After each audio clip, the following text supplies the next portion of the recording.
पलपल news से मैं हूं आपके साथ नदीम अकरम। मोदी सरकार का डंका बज रहा है और डंका भी इस कदर बज रहा है कि अब चर्चाएं होने लगी हैं कि मोदी सरकार के राज में ये सब कुछ चल क्या रहा है।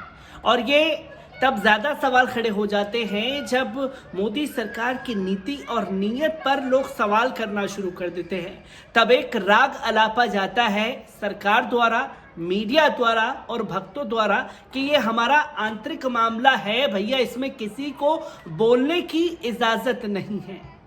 अब जो लोग ये कहते हैं उनसे एक छोटा सा सवाल कि फ़िलिस्तीन के मुद्दे पर साहेब जिस तरीके से कूदे थे ये भी क्या हमारा आंतरिक मामला था? और साहेब जिस तरीके से रोहिंग्या में मुसलमानों का नरसंहार हुआ, उसके बाद जो म्यांमार की सरकार के साथ कंधे से कंधा मिला करके खड़े हो करके दुनिया को एक मैसेज देने की कोशिश की, क्या ये हमारा आंतरिक मामला था? और सारी बातें को अगर भुला दिया जाए तो बात आती है अब की बार ट्रंप की सरकार खुद देश में और अमेरिका में जाकर के ये नारा दिया, क्या ये भी नारा हमारा आंतरिक मामला था? क्योंकि लगातार जब सवालों में घिरने लगती है मोदी सरकार तो यही कहा जाता है कि ये हमारा आंतरिक मामला है। और आंतरिक मामले पर जिस तरह से चर्चाएं हो रही हैं वो भी शर्मसार कर देने वाला है, क्योंकि भारत की नाक कटा करके रखती है मौजूदा हुकूमत ने। और लगातार सवाल पूछा जा रहा है कि आखिरकार किसानों के इस आंदोलन को नज़रअंदाज क्यों किया जा रहा है। ब्रिटेन से अच्छे संबंध बताए जाते थे, अब ब्रिटेन सरकार भी मोदी सरकार के खिलाफ हो गई है और सवाल कर रही है किसानों को लेकर के। क्या कुछ हुआ है ब्रिटेन की सरकार में, पहले इस पर नजर डाल लीजिए। 15 अगस्त 1947 को ब्रिटिश शासन ने भारत का विभाजन कर सत्ता हस्तांतरण किया था। तब भारत से अलग पाकिस्तान अलग देश बनाया गया था। दोनों देशों की सत्ता इन देशों के प्रतिनिधियों को सौंप दी गई थी। आमतौर पर हम लोग समझते हैं कि तब देश को आज़ादी मिली थी, ऐसा नहीं है। उस समय कंडीशनल सत्ता का आदान प्रदान हुआ था, बाकी शासन ब्रिटेन का ही था। उस समय जो सत्ता भारत और पाकिस्तान के सुपुर्द की गई थी वो एक समिति समय के लिए थी, जिसे बाद में आगे बढ़ा दिया गया।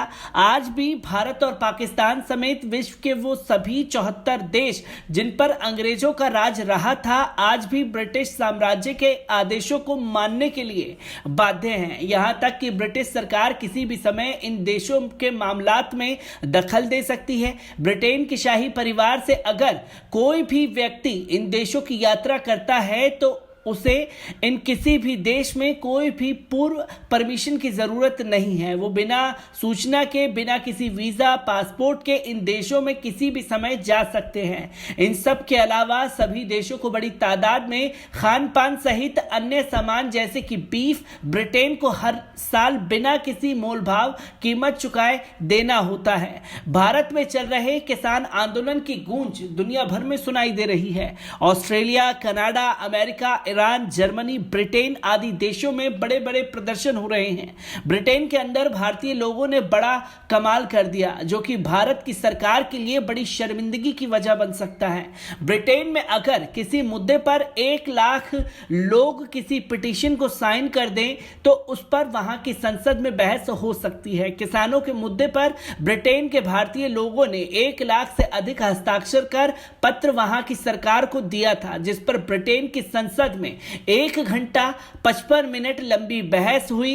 इस मुहिम के जरिए पंजाब के सिख सांसदों ने भारत में किसानों के खिलाफ भारतीय सरकार को लेकर जबरदस्त हमले किए। ब्रिटेन की संसद में जो डिबेट हुई उसके बाद मुमकिन है कि वहां की सरकार भारत से बात करे। यहां तक कि ब्रिटेन 160 देशों में भारत की संपत्ति जब्त कर सकता है। देश में ही नहीं, अब तो विदेशों में भी भारत की संपत्ति दांव पर लग रही है।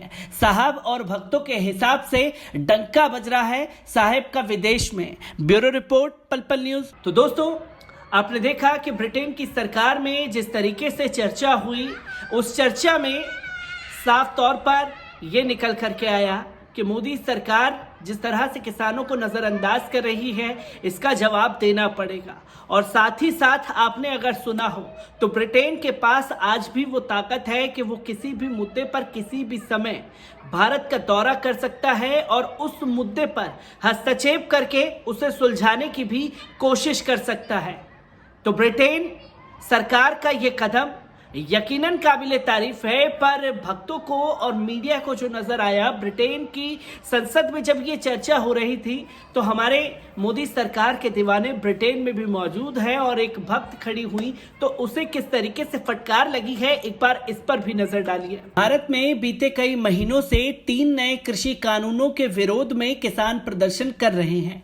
इस मामले में अंतर्राष्ट्रीय स्तर पर भी काफी प्रतिक्रियाएं आई हैं। मामले में सोमवार शाम ब्रिटेन की संसद में भी खूब चर्चा हुई। कई सांसदों ने प्रधानमंत्री नरेंद्र मोदी को निशाने पर लिया। इस बीच जब हंगामा बढ़ता गया तो सत्ताधारी कंजर्वेटिव पार्टी की सांसद थेरेसा विलियर्स भारत के हक में बोली।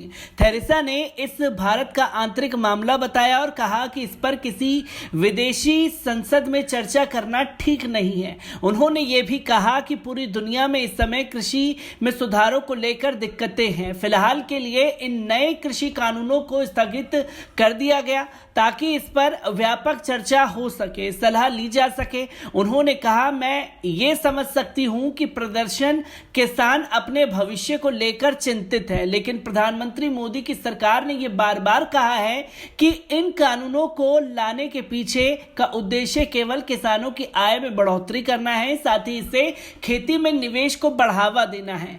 इस मामले में संसद में करीब 90 मिनट तक चर्चा की गई। विलियर्स ने कहा कि उन्होंने प्रदर्शनकारियों पर जो प्रतिक्रिया है उसे लेकर जो चिंता जता रही है उस बारे में सुना है, लेकिन अगर लाखों लोग प्रदर्शन में शामिल होकर कई महीनों तक एक स्थान पर रहते हैं तो कोई भी पुलिस विवादित घटनाक्रम से नहीं बच सकती।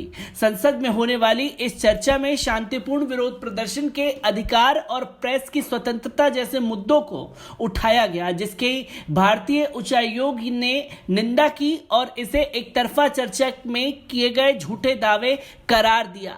भारतीय उच्चायोग ने साफ कहा कि भारत में प्रेस स्वतंत्रता में कमी होने का कोई सवाल खड़ा नहीं होता, लेकिन यह अफसोस की बात है कि एक संतुलित बहस करने के बजाय बिना किसी ठोस आधार के झूठे दावे किए जा रहे हैं, जिसने दुनिया के सबसे बड़े लोकतंत्र में से एक और उसके संस्थानों पर सवाल खड़े कर दिए हैं। यह बात भारतीय उच्चायोग ने एक बयान जारी कर कही। चर्चा एक याचिका पर की गई है।